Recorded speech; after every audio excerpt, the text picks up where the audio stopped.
नमस्कार। आकाशवाणी जयपुर अजमेर से प्रस्तुत है प्रादेशिक समाचार।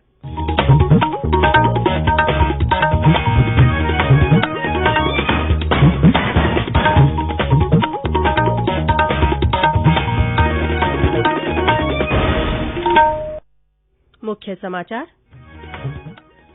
मुख्यमंत्री अशोक गहलोत ने केंद्र की गाइडलाइन अनुसार कोविड वैक्सीनेशन के लक्ष्य को तय समय में पूरा करने के दिए निर्देश। प्रदेश की 15 जिले कोरोना संक्रमण से रहे अछूते, अन्य जिलों में 125 नए मामले आए सामने। राज्य के 90 नगर निकायों में कल होने वाले चुनाव के लिए उम्मीदवार कर रहे हैं घर घर जनसंपर्क। और प्रदेश के पूर्वी और पश्चिमी जिलों में आज भी शीतलहर की संभावना, सर्द हवाओं के कारण जनजीवन प्रभावित। समाचारों के साथ मैं रितिका गुप्ता। कोविड-19 महामारी के खिलाफ देश एकजुट होकर लड़ रहा है। आप भी हमारे साथ सुरक्षा और बचाव के 3 आसान एहतियाती उपायों का संकल्प लें। मास्क पहनें, 2 गज की दूरी है जरूरी, सुरक्षित दूरी बनाए रखें, हाथ और मुंह साफ रखें। और अब समाचार विस्तार से। मुख्यमंत्री अशोक गहलोत ने केंद्र की गाइडलाइन के अनुसार प्रदेश में कोविड वैक्सीनेशन के लक्ष्य को तय समय में पूरा करने के निर्देश दिए हैं। वीडियो कॉन्फ्रेंस के माध्यम से कल टीकाकरण अभियान की प्रगति की समीक्षा करते हुए श्री गहलोत ने कहा कि प्रदेश में टीकाकरण कराने वाले स्वास्थ्यकर्मियों में अभी तक किसी भी तरह का दुष्प्रभाव नहीं दिखा है। ये खुशी की बात है। उन्होंने स्वास्थ्यकर्मियों और आमजन का आह्वान किया कि वे टीकाकरण करवाएं और किसी भी तरह की भ्रांति से बचें। समीक्षा बैठक में चिकित्सा मंत्री डॉ रघु शर्मा ने कहा कि जयपुर, दौसा और श्रीगंगानगर सहित जिन जिलों में वैक्सीनेशन का प्रतिशत कम है, वहां विभिन्न अधिकारियों के साथ बैठक कर अभियान को गति देने के संबंध में आवश्यक दिशा निर्देश दिए जाएंगे। देशव्यापी कोविड टीकाकरण अभियान के अंतर्गत 20,29,000 से अधिक लाभार्थियों को टीके लगाए जा चुके हैं। देश भर में गणतंत्र दिवस समारोह को ध्यान में रखते हुए कल कुछ राज्यों में टीकाकरण के सीमित सत्र चलाए गए। केंद्रीय स्वास्थ्य मंत्रालय ने कहा है कि राजस्थान सहित 5 राज्यों में 5,615 लाभार्थियों को टीके लगाए गए। आकाशवाणी के श्रोताओं तक कोरोना वैक्सीन से जुड़ी जानकारी पहुंचाने के उद्देश्य से समाचार विभाग के बुलेटिनों में महत्वपूर्ण सवाल जवाब श्रृंखला प्रसारित की जा रही है। आज का प्रश्न है, अगर मैं वैक्सीनेशन के लिए योग्य हूं तो मुझे पता कैसे चलेगा? इसका जवाब है, पात्र लाभार्थियों को उनके पंजीकृत मोबाइल नंबर के माध्यम से वैक्सीनेशन और उसके निर्धारित समय के बारे में स्वास्थ्य सेवाओं द्वारा सूचित किया जाएगा। प्रदेश के 15 जिलों बारां, भरतपुर, बीकानेर, चूरू, दौसा, धौलपुर, हनुमानगढ़, झालावाड़, करौली, पाली, प्रतापगढ़, सवाईमाधोपुर, सीकर, सिरोही और टोंक में कल कोरोना संक्रमण का कोई भी नया मामला सामने नहीं आया। वहीं अन्य जिलों में कुल 125 लोगों में संक्रमण की पुष्टि हुई। इनमें कोटा में 34, जयपुर में 22, नागौर में 15, अजमेर में 13, उदयपुर में 7, बांसवाड़ा और जोधपुर में 5-5, राजसमंद और डूंगरपुर में 4-4, बाड़मेर और श्रीगंगानगर में 3-3, झुंझुनू, अलवर और जालौर में 2-2 और जैसलमेर, भीलवाड़ा, बूंदी तथा चित्तौड़गढ़ में 1-1 व्यक्ति में संक्रमण मिला। प्रदेश में सक्रिय मामलों की संख्या घटकर 2,836 रह गई है। राज्य में कल इस महामारी से किसी भी व्यक्ति की मृत्यु नहीं हुई। केंद्र सरकार की ओर से कोरोना के प्रति जागरूकता लाने के लिए जन आंदोलन चलाया जा रहा है।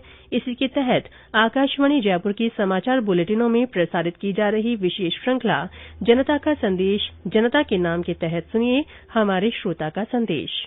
नमस्ते। आप सब तो जानते हैं हमारा देश पिछले कई समय से कोरोना वायरस के खिलाफ जंग लड़ रहा है। अभी हमें इसकी वैक्सीन भी मिल चुकी है, लेकिन वैक्सीन के साथ साथ दवाई भी और कड़ाई भी। वैक्सीन हमें मिलेगी तब तक हमें मास्क लगा के रखना है, हैंड सैनिटाइजर करना है, हैंड वॉश करना है और बाहर नहीं जाना है अनावश्यक रूप से। यदि किसी कारणवश बाहर जाना भी पड़ता है तो हैंड सैनिटाइजर करते रहिए, 2 गज की दूरी रखिए और मास्क जरूरी। धन्यवाद। जय हिंद। आकाशवाणी के अन्य श्रोता भी इस आंदोलन से जुड़ सकते हैं। इसके लिए आपको अपना संदेश रिकॉर्ड कर या टाइप कर हमारे व्हाट्सएप नंबर 9414052368 पर भेजना है। ये समाचार आकाशवाणी जयपुर अजमेर से प्रसारित किए जा रहे हैं। समाचारों का सिलसिला यूं ही जारी रहेगा। उससे पहले ये संदेश।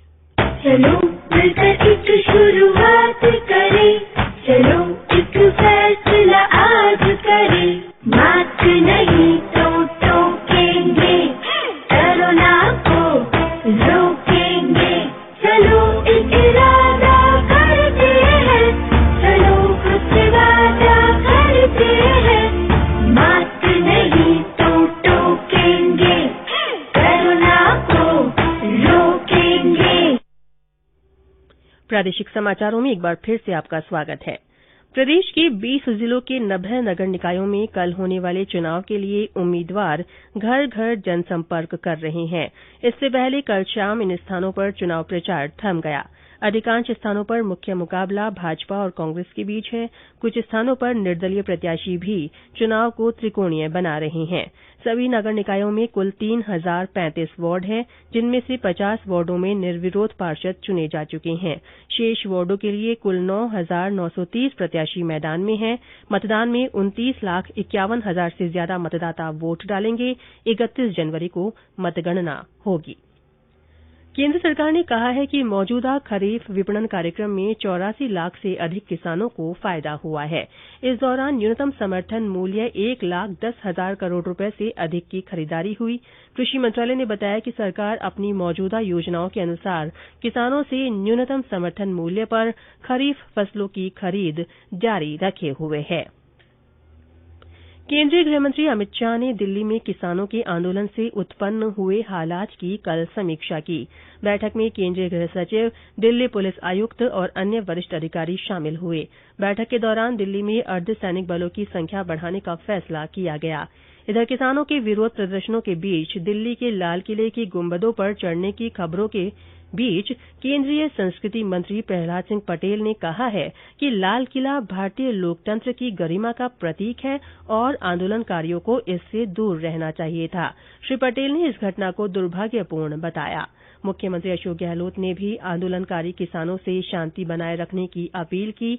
पत्रकारों से बातचीत में श्री गहलोत ने कहा कि लोकतंत्र में हिंसा का कोई स्थान नहीं है। प्रदेश के कुछ जिलों में आज भी शीतलहर चलने की संभावना जताई गई है।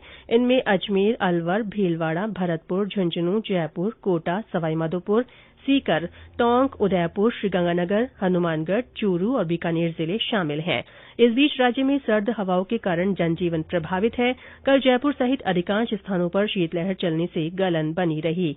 उदयपुर से हमारे संवाददाता ने बताया कि तेज सर्दी से बचने के लिए लोग तरह तरह के जतन कर रहे हैं। जिलों के शहर उदयपुर में सर्दी के बढ़ जाने से आम जीवन प्रभावित हो रहा है। ठंडी हवाएं चलने से लोग गर्म कपड़ों एवं अलाव एवं घरों में हीटर के साथ सर्दी से बचाव करते देखे जा रहे हैं। वहीं घरों में रहने वाले वृद्धजन व बच्चों को बड़ी एहतियात के साथ रहना पड़ रहा है। घरों में लोग सुबह से शाम तक गर्म पानी, गर्म चाय तथा गर्म व्यंजनों के साथ इससे बचाव करते हुए देखे भी जा सकते हैं। वहीं किसानों को खेतों में पाला पड़ने व फसलों के खराब होने की चिंता भी सता रही। बहरहाल सर्दी के इस मौसम में लोग घरों में दुबके हुए हैं तथा बाजार भी सुने दिखाई दे रहे हैं। हरीश पालीवाल, आकाशवाणी समाचार, उदयपुर। सवाईमाधोपुर में भी तेज ठंड के कारण जनजीवन पर खासा असर पड़ा है।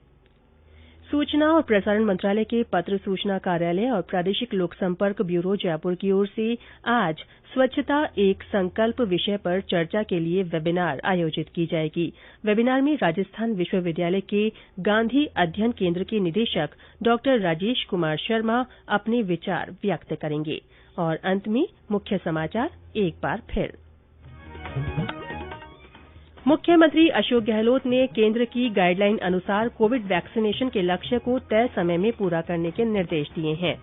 प्रदेश के 15 जिले कोरोना संक्रमण से अछूते रहे हैं। अन्य जिलों में 125 नए मामले सामने आए हैं। राज्य के 90 नगर निकायों में कल होने वाले चुनाव के लिए उम्मीदवार घर घर जनसंपर्क कर रहे हैं। और प्रदेश के पूर्वी और पश्चिमी जिलों में आज भी शीतलहर की संभावना है। सर्द हवाओं के कारण जनजीवन प्रभावित हो रहा है। इसी के साथ प्रादेशिक समाचार बुलेटिन समाप्त हुआ। हमारा अगला बुलेटिन हिंदी में दोपहर 12:30 बजे प्रसारित होगा। नमस्कार।